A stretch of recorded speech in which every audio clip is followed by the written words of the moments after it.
All right, everybody, welcome back to the podcast. Today's guest is Michael Weiss. He's an internationally recognized investigative journalist who's covered the wars in Syria and Ukraine. His first book, ISIS Inside the Army of Terror, was a New York Times bestseller. He's currently working on a new book about the GRU, Russia's military intelligence agency. Michael Weiss, welcome back to the podcast. Good to see you, Matt. Been a long time. It's been a minute. Good to see you. Let's start big picture. You have been immersed, obviously, in this Ukraine-Russia war. I'm curious, are there any aspects that have been undercovered or misrepresented by the mainstream media? Undercovered is always a sort of a perennial problem with any war.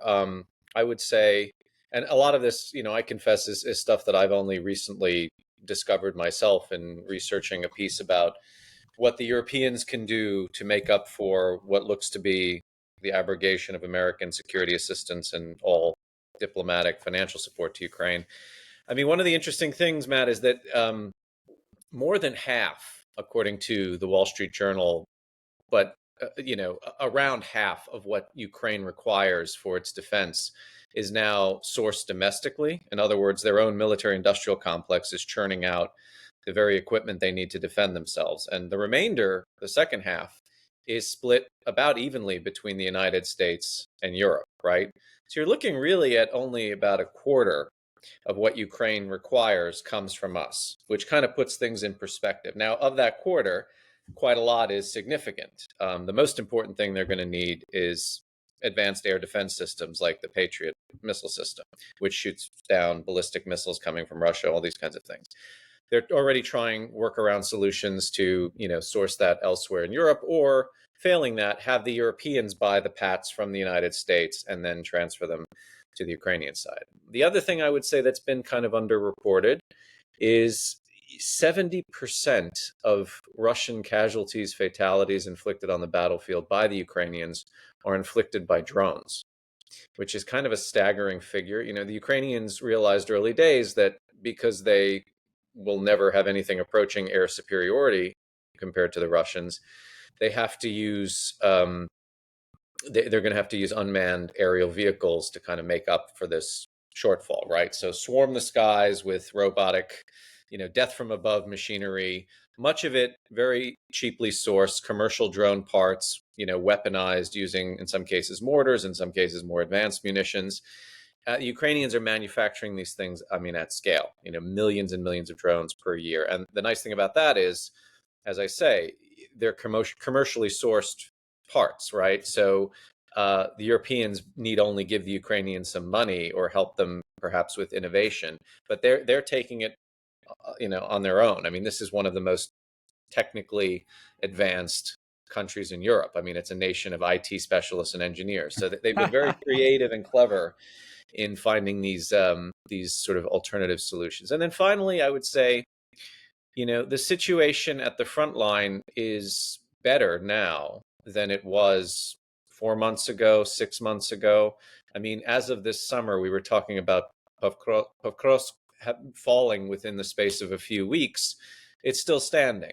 The Ukrainians are also making advances, meaning they're waging sort of tactical counteroffensives in the Toretsk and Chasiv Yar direction. So the sort of tragic irony of picking this exact moment in time to essentially put pressure on the Ukrainians, extract concessions from them, tie their hands at the negotiating table, is that they're doing okay. The bad news is, I would say, the Kursk enclave, which they've occupied. This is sovereign Russian territory. They invaded in August. The Russians have steadily chipped away at the size of that enclave. But now it seems the Russians have had a breakthrough and they stand to encircle something like 10,000 Ukrainian soldiers. So there's a very good likelihood the Ukrainians are going to withdraw from Kursk. And already you're seeing signs of the beginning of that withdrawal.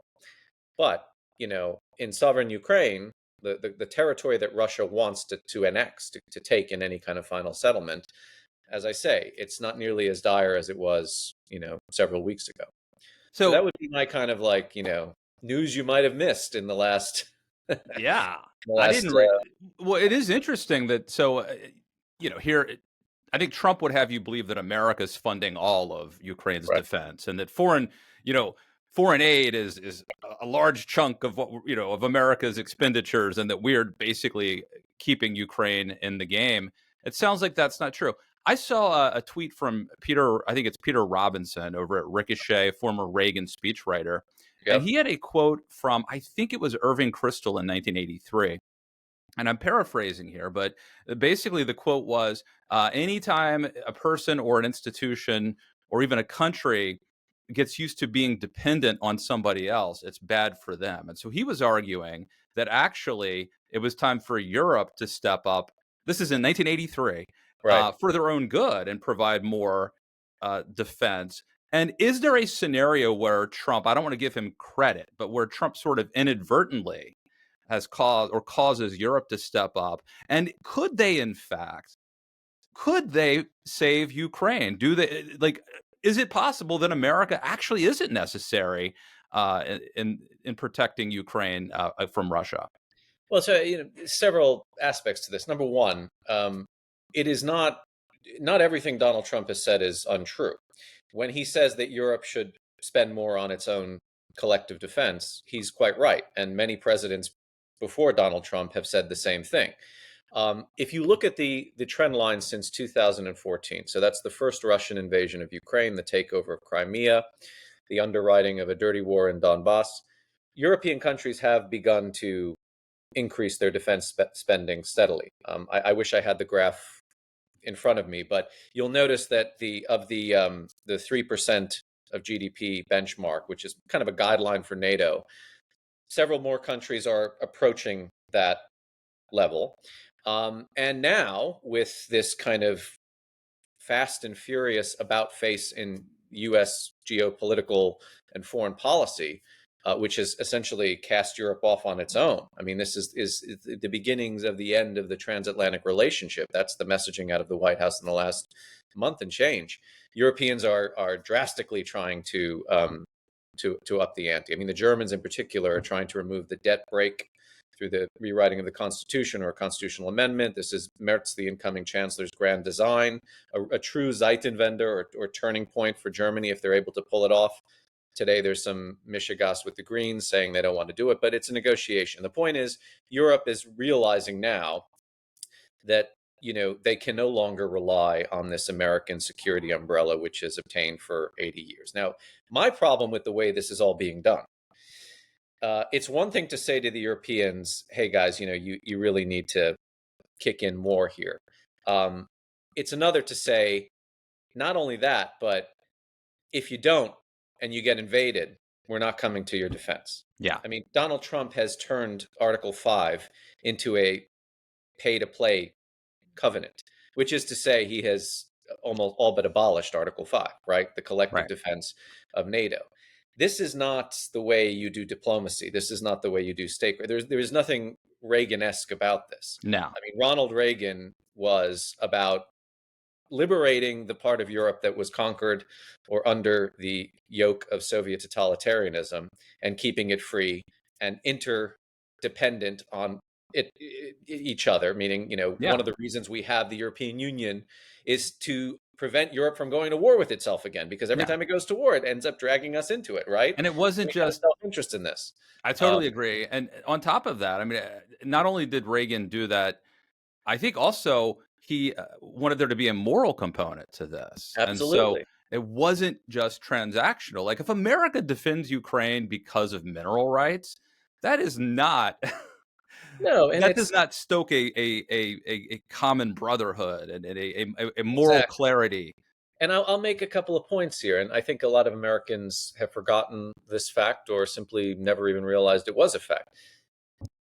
Article 5 was invoked once in history after 9/11.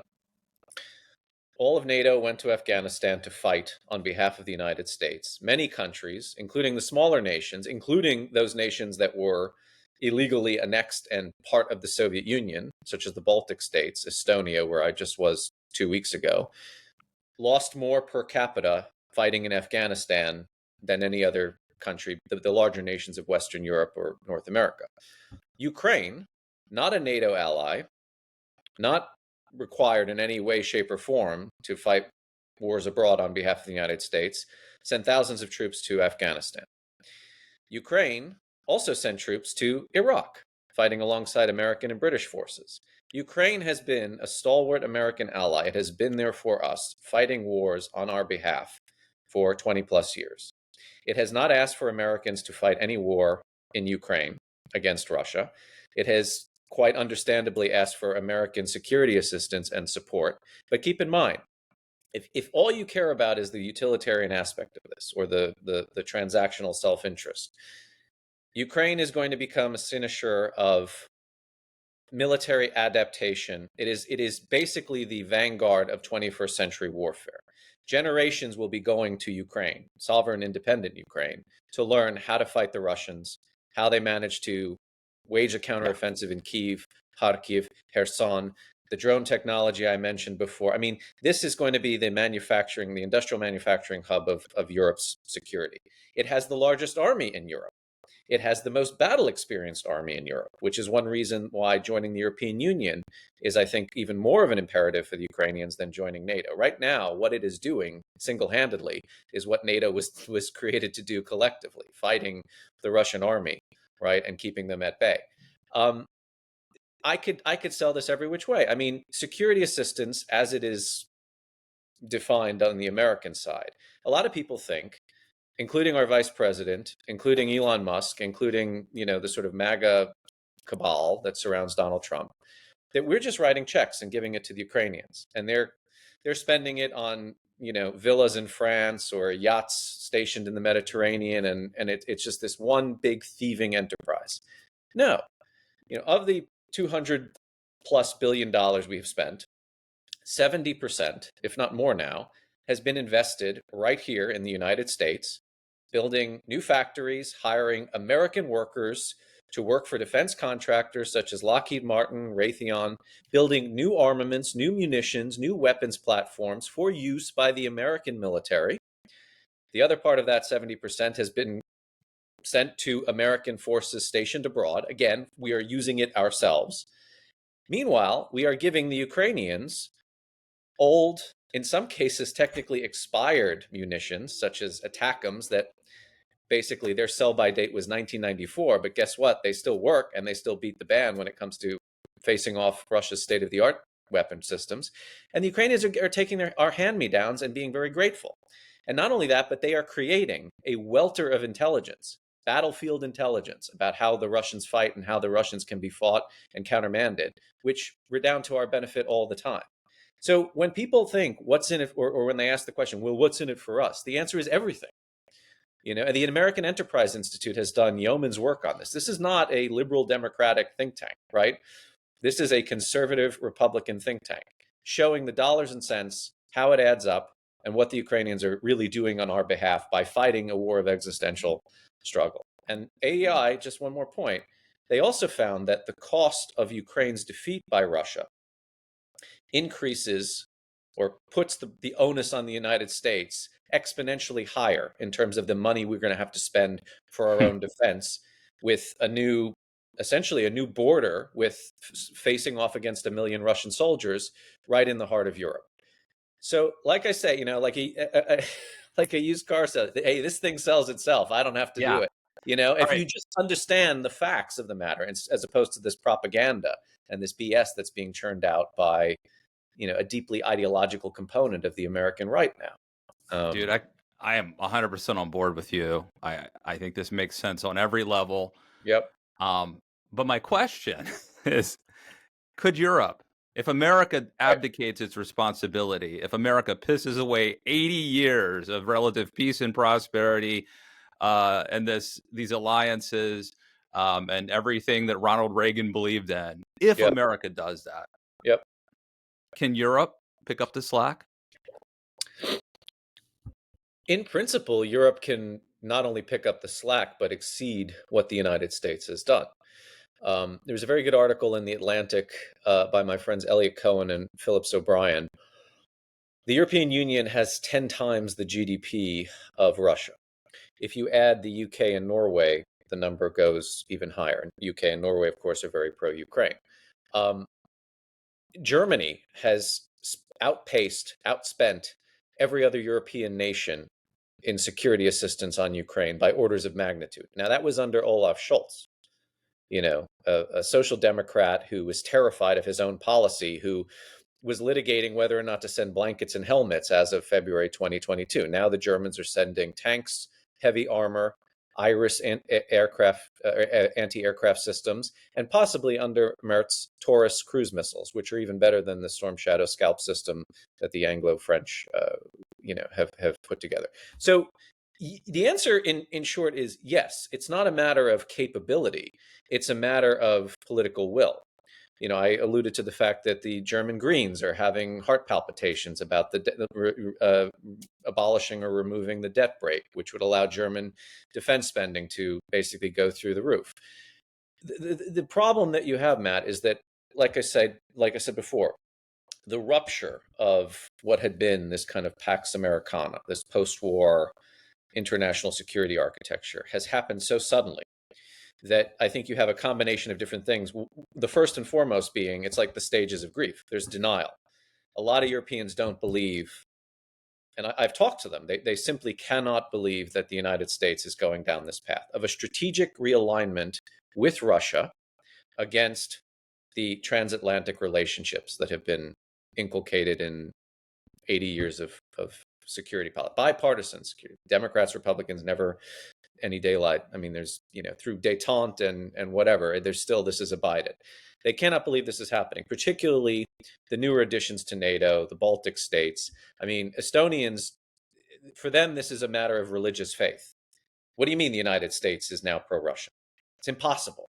We wouldn't be in NATO without George W. Bush. I mean, President Ilves, the former president of Estonia, has great anecdotes about how the three Baltic nations, which today could quite plausibly be occupied by Russian soldiers had they not joined NATO in 2004. They got in because the American president said, well, darn it, it's the right thing to do. You want to talk about moral imperative, right? So, I mean, you're talking about saving millions of lives through American hard power undergirded by a kind of moral and values-led international policymaking. All of that is now in the wind. And so the Europeans are struggling. They're racing to catch up with this dawning new reality. So it's going to take time. And I think, my advice to the Ukrainians is, I think you need to be very realistic about where America is headed and will be for the next 4 years. Whether or not this rupture or this cleavage is permanent and irrevocable, I don't know. And I don't think any of us does yet, but it's happening.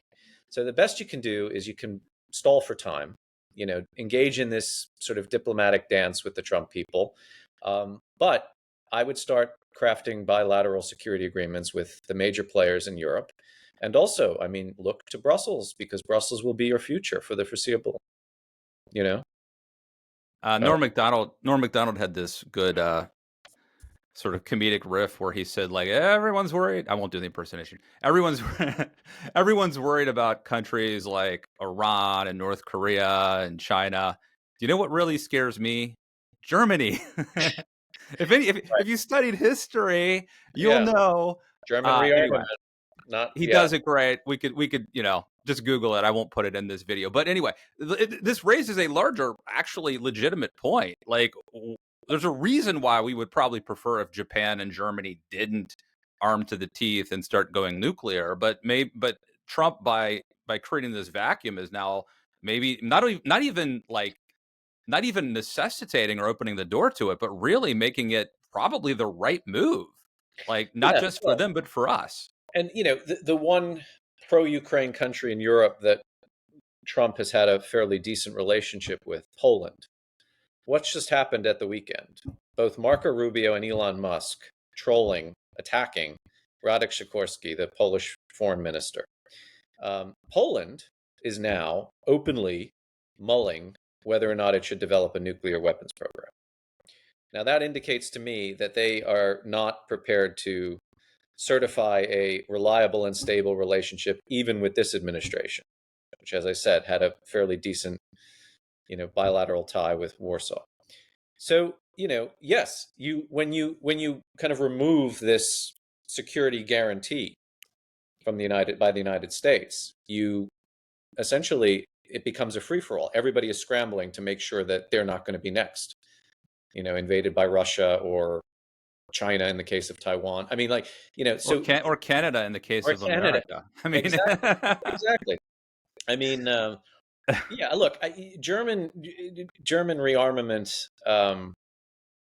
There are causes for concern, principally AfD, which is the far right party considered under suspicion as a terrorist organization or extremist organization. supported by J.D. Vance and Elon Musk, I And Elon believe. Musk, right? I mean, God forbid they enter the cockpit of power and attain the chancellorship. Then then you don't want Germany having these bright shiny new weapon systems.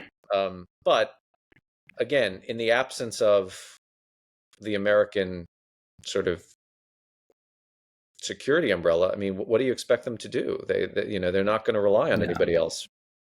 So America is set to meet with Ukrainian representatives. So U.S. officials are meeting with Ukrainian officials, including, I think, Zelensky's over there, and they're doing this in Saudi Arabia. Yeah. My question is, what? Like last time I heard, Saudi Arabia hacks up journalists with bone saws. Why? Why are they suddenly, the place to broker peace? Is this a good idea? And of course, lastly, is there a chance that this leads to some sort of a peaceful resolution?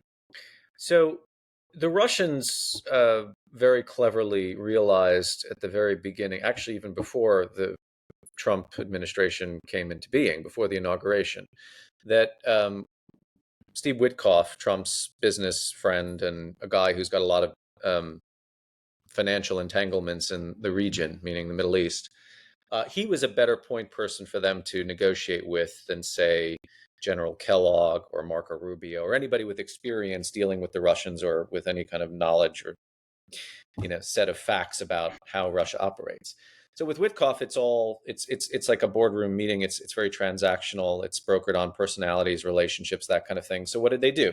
They released an American school teacher that they had taken hostage directly to Witkoff, earning a lot of confidence and good faith on his side. I mean, he said that he had a very good meeting with Putin. We don't know what was discussed in Moscow, but clearly he was persuaded or positively disposed. They want to deal with him, right? There's a reason that Kellogg has been kind of written out or boxed out of a lot of these negotiations. Now, Riyadh, Saudi Arabia is a kind of, it's neutral, but it's not, in that the Saudis do a lot of business with the Russians. They're sort of angling with the Americans for possibly normalizing relationships with Israel, sort of Abraham Accords 2.0. On the Ukrainian side, the Ukrainian defense minister, Umerov, he's a Muslim Tatar from Crimea. He spent the last 2 years cultivating a lot of relationships in the Middle East. He was very, very close to Turkey. Now he's going to the Gulf all the time, trying to befriend MBS. So on both sides, there's a kind of interest. So this actually is not absurd. This actually could work. It's not absurd, except that, again, my concern is Witkoff is not the person to be doing this, right? The fact that the Russians have selected him as their preferred interlocutor should be, an alarm for all of us, because he's not strong on Russia. He doesn't really know how the game is played. John Bolton, for instance, was highly respected from the Russian side because he was tough. And he kind of called BS on their attempts to kind of get the better of him or to renegotiate or relitigate things that had been agreed to. And, he understood the Russian mindset a lot better. So, and also the Ukrainian delegation that's been sent, headed by Yermak, who is sort of the gray cardinal of Zelensky's presidential administration. This is not the A team, right? The former Ukrainian foreign minister, Kuleba, very charismatic guy, very savvy, very Western orientated. That's the kind of guy you want negotiating with the Trump people.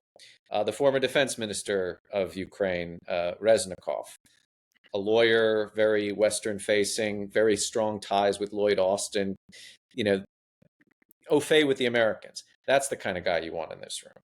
So I'm not terribly confident. And also, look, we keep what, we keep asking ourselves, is it about a mineral deal? Is it about the outfit that Zelensky's wearing? I don't think so, because the reporting suggests now, even if they sign a mineral deal, that's still not going to lift this ban or moratorium on security assistance. There's some indications Trump is making noises about restarting intelligence sharing. I believe it when I see it. Hmm. Again, to me, the evidence points in one very clear direction: strategic realignment with Russia and Ukraine. Insofar as it has anything to do with this, it's either an obstacle to that or it's an opportunity to advance that. And if Trump sees it as an obstacle, he will continue to punish and humiliate the Ukrainians and dictate terms to them while asking nothing of the Russians. Elon controls, there's a company called Starlink, right? Which Yeah. I believe Ukraine has been using for internet or GPS, Yeah. important stuff. Why is Elon keeping that turned on? I mean, I'm glad he is, but what's stopping him from just shutting that down? And that could be, I assume, catastrophic. I mean, I don't pretend to understand the contents of this man's mind. I think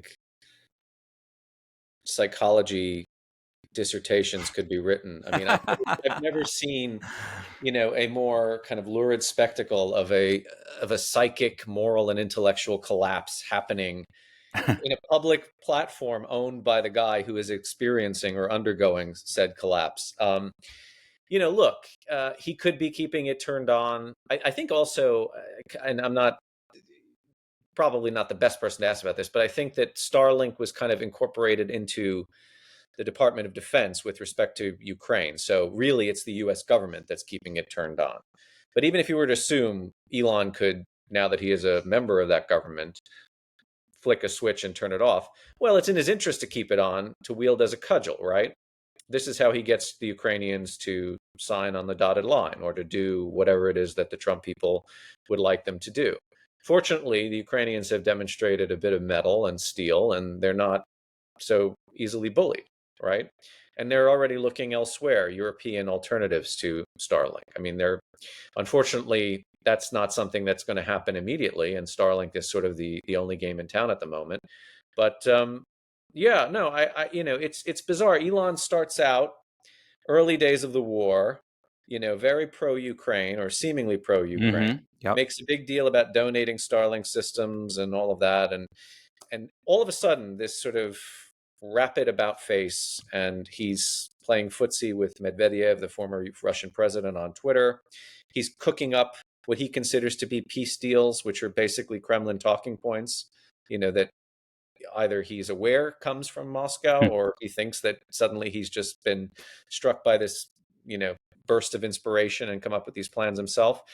And it's funny, a friend of mine messaged me the other day and said, Grimes, Musk's ex-partner with whom he has one of his 13 or I think 250 it's more children. multiple children He's got with like 13 Grimes. or 14 kids. He said Grimes is a Canadian of Ukrainian descent. And if you're so inclined to filter our current madness through the prism of, well, Elon just hates his ex so much that we gotta pick fights with our two allies. Honestly, I don't know. I don't know what's motivating him. Speaking of relatives and all that, I saw a tweet on your feed that said JD Vance's cousin Nate has fought in Yeah. Ukraine and is furious at the vice president for humiliating Zelensky. I clicked on the link and it was in like Russian or Ukrainian or something.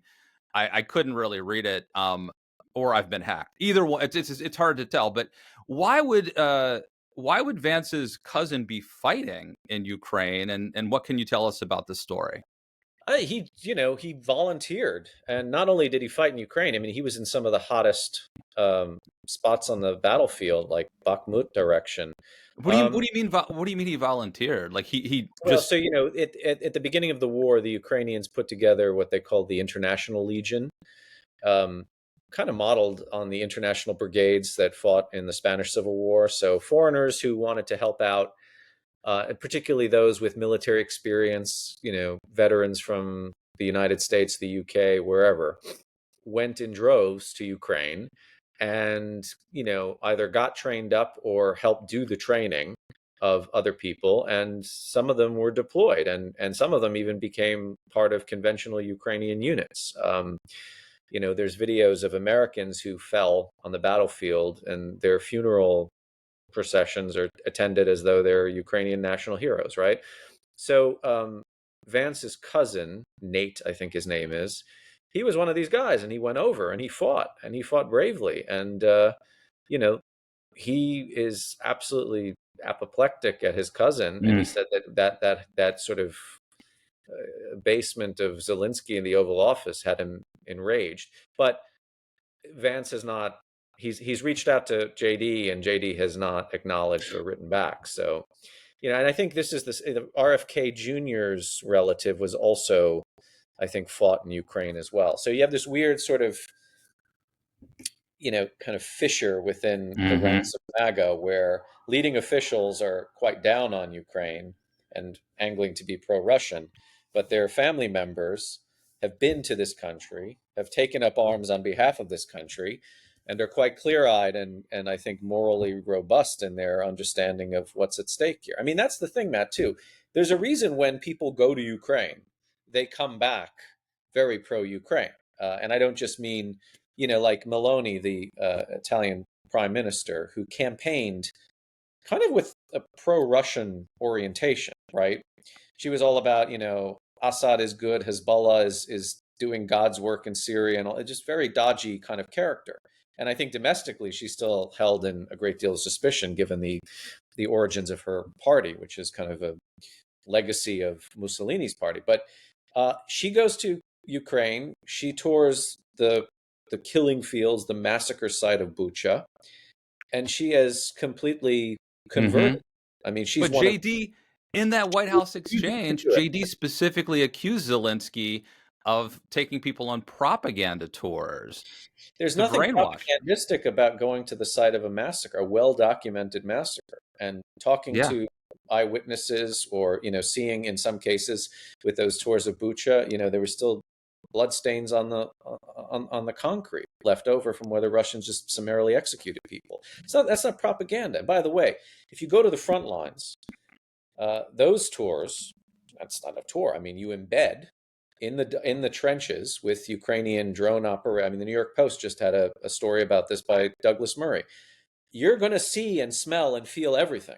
There is very little in terms of Potemkin cover-up that the Ukrainians can impose upon you. And there's nothing romantic or sort of glorifying about being 20 kilometers away from the Russians, who are pulverizing your position with glide bombs and drones. So I don't know what he's talking about when he says propaganda, but actually that's not true. I do know, because J.D. Vance has himself disseminated a great deal of pro-Russian propaganda and disinformation. He was the guy who said, why are we giving all this money to Ukraine just so Zelensky's ministers can buy new yachts? There is absolutely no evidence of Zelensky's ministers squirreling away American financial aid, much less spending it on luxury boats, right? For some reason, he goes out of his way. He crosses the street, quite literally in some cases, just like this protest against him that was held, which he depicted as kind of this ravening mob chasing him and his 3-year-old down. None of that happened. It was a very civil, polite group of people who were, pro-Ukrainian. He goes up and engages them, and they ask him, "Why aren't you supporting this country?" And he turned this into some kind of pitched or confrontational. He's such a dick. He has a real hair across his ass for this country, and a curious press corps might ask why that is. I mean, in many respects, I see this as the apotheosis of a subreddit forum. I think I like Trump. I think I like Trump better than Vance. Just on a person.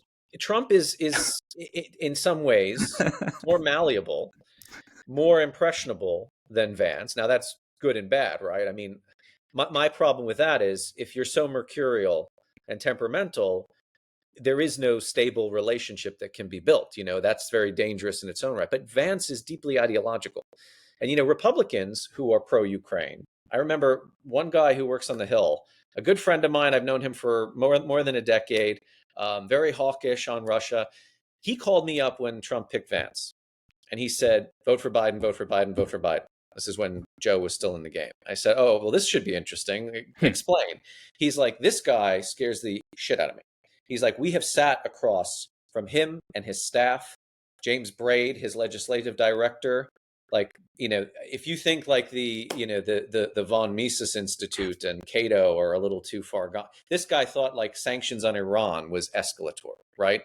These guys, it's a weird combination of kind of Silicon Valley inflected libertarian tech bro with tradcon isolationism. It's a strange. I know Vance isn't technically a libertarian in his outlook, but But he's funded by Peter Thiel. he's I funded mean, by yeah. Peter Thiel. He was selected. He was foisted upon Donald Trump by his son Don Jr., who is, I mean, barking mad when it comes to Ukraine, and by Elon Musk and David Sachs, who's also a conspiracy theorist, right? So again, there's this weird conjuncture of people who are, whether by accident or design, carrying a lot of water for the Kremlin and trying to dismantle the American-Ukrainian relationship. And now, one of them happens to be the second in line for leader of the free world. Oh man. Okay. See, we mentioned that Ukraine has become highly effective at these AI enhanced drones. Yep. Interestingly, Russia has resorted to moving supplies with horses and donkeys And to donkeys, yeah. evade detection. I'm fascinated by this. It's super interesting. It's like high tech and low tech warfare, and the country that ostensibly is bigger and stronger is low tech. Talk about this, and do you think these tactics are going to change warfare going forward, or is this just an anomaly? Yeah, I think so. I mean, look, everybody is kind of prematurely writing the obituary of weapon systems and platforms. I'm not saying that the age of armor is at an end, but I am saying, what the Russians have lost in terms of armored personnel carriers, tanks, you name it, at the hands of these drones. Again, $5,000 drone can take out, a multi-million-dollar piece of Yeah, heavy this metal. is like when the Mujahideen started shooting helicopters out Well, of the sky. exactly, and which is why when people say, "Well, the Ukrainians are outgunned and outmanned," so what? I mean, if you paid attention to the history of warfare, insurgencies that don't Yeah, have state apparatus or command and control, which the Ukrainians amply have managed to clean the clocks of the United States for one, the and Red Army Russia. for another. Yeah, I mean, so this notion that a smaller population cannot outmaneuver or unhorse a much larger one is ridiculous. But yeah, I mean, the Russians are now they're using pack animals to transport ammunition and equipment to the front lines. I've seen video of Russians covering themselves in deerskin, like Chinook or Native Americans fighting the American cavalry in order to masquerade from drones from the sky. I mean, Russians are it's a very sadistic culture at the military level and non-military level too. But what they're doing is they're throwing Russians who refuse to fight into punishment pits, Mm. right? And then those that go AWOL or try to desert or disobey orders, they literally tie to trees so that they're just easy pickings for Ukrainian drone operators. Because death by an FPV drone, from everything that's been described to me from people who have seen it up close, is probably one of the most unpleasant ways to go. You're literally being hunted by like an enormous hornet that will explode on your body and just turn you into ribbons. I mean, it's pretty terrifying. There's some irony that Russia's doing this. I mean, there's a lot of irony, I'm sure, but Pat Buchanan, about 15 years ago, had this very controversial book. I think it might have gotten him fired from MSNBC. He's had several controversial books, but it was like he basically makes the argument that Churchill was the bad guy and that Churchill could have prevented World War II, and that Hitler really wanted to go east all along, and stuff like that. But part of Buchanan's thesis was that Europe, basically white people have destroyed ourselves by engaging in all of these wars, and that our population during the 20th century was decimated, and that's a fundamental problem. Um, Russia's like just throwing their people to the meat grinder. How many? I don't know how many Russians they've lost, but like, it, I know they got a lot of people, and Putin's not afraid to use them. But if you are someone who believes that the white race is like super important, it's probably not great that Russia's doing this. Well, ironically, the first people that were sent into the meat grinder, the first Russian soldiers that were kind of at the tip of the spear, if you like, going into Ukraine, were ethnic minorities from the Mm. regions. And now The there's North Koreans, I Now you've guess. got North Yeah, Koreans. So, I mean, I'm not sort of up to date on what the latest definition of white with a capital H is, but it keeps or changing. capital W, sorry, is. But you know, Well, no, the Russians they do were not pronounce so it. They do pronounce it white. So I the think. Russians were not so keen to be sending the children of ethnic Russian nobility, if you like, into this campaign. They were getting poor peasants who Wow. Okay. lived in yurts in Siberia and the Far East to do their dirty work for them. So there is a bit of a race component to this, I would say. But look, I mean, I don't think I've heard What's that up? What's up with the North Koreans, by the way?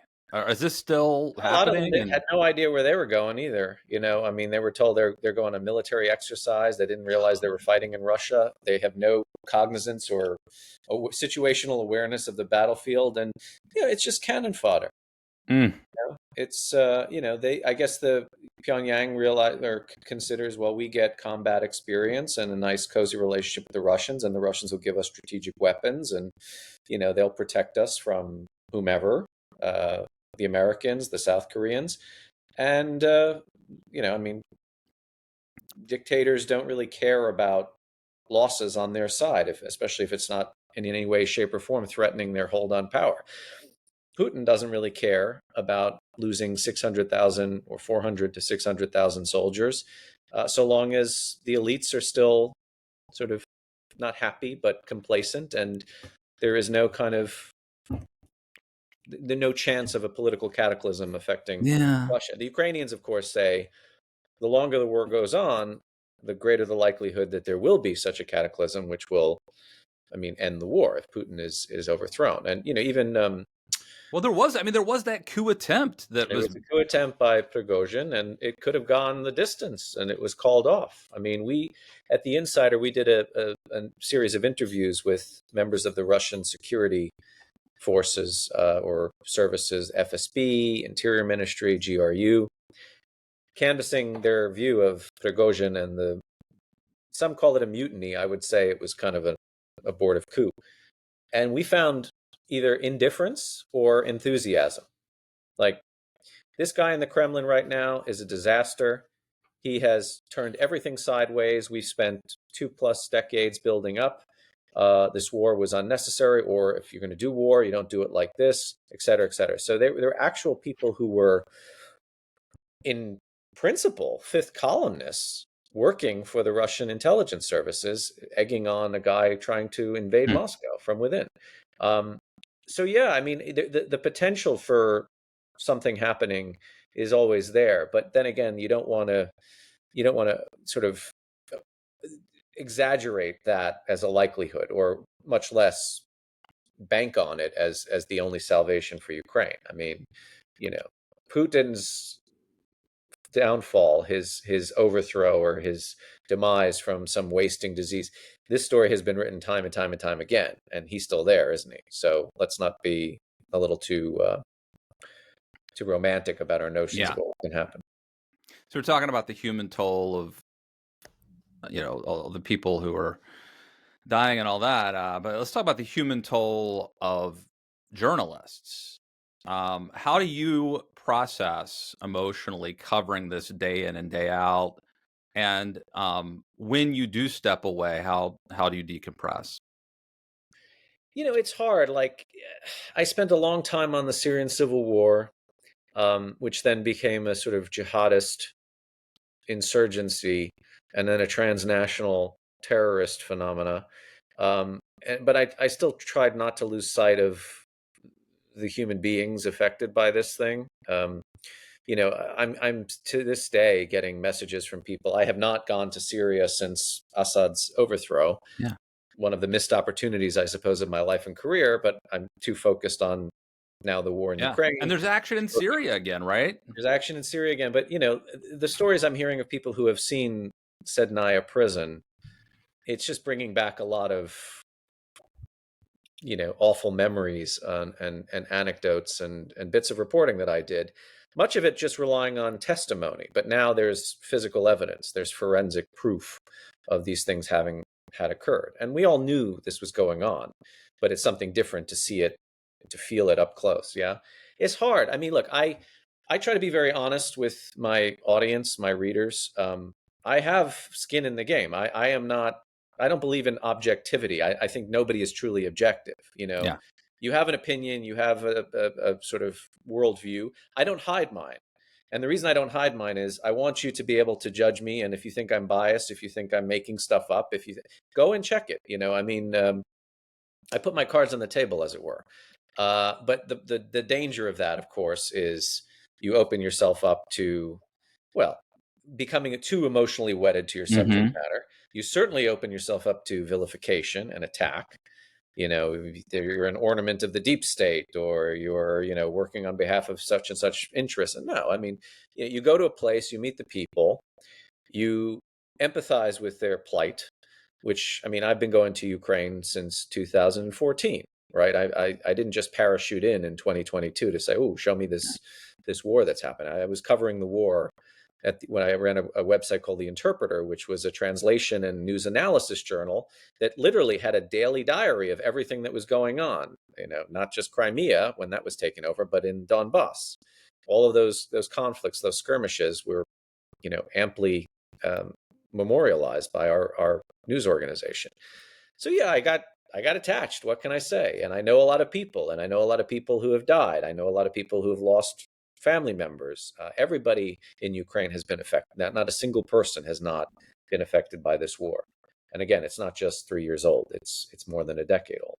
So, what do I do to decompress? I don't know what I do to decompress. I watch a lot of like schlocky horror movies.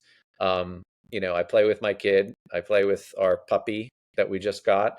In the midst of all this, we lost our dog to cancer very suddenly. That was Is that a picture more. behind you there? That's a picture of Augie Yeah. behind me. Yeah, that was more traumatic to me. And I think what it was, as much as I love Augie, I mean, he was probably the greatest dog I've had up until now, and now I've got another great dog.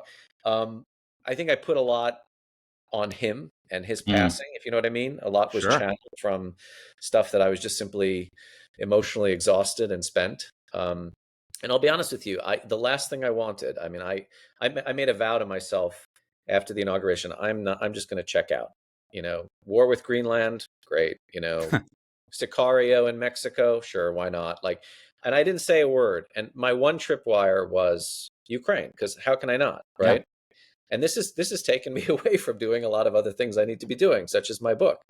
But I feel a responsibility to myself and to Ukraine, because I know the subject matter pretty well. And unfortunately, people in positions of power and authority seem not to know it at all, and Mm. to be kind of doggedly incurious about it, which is both scary and exasperating at the same time. Yeah.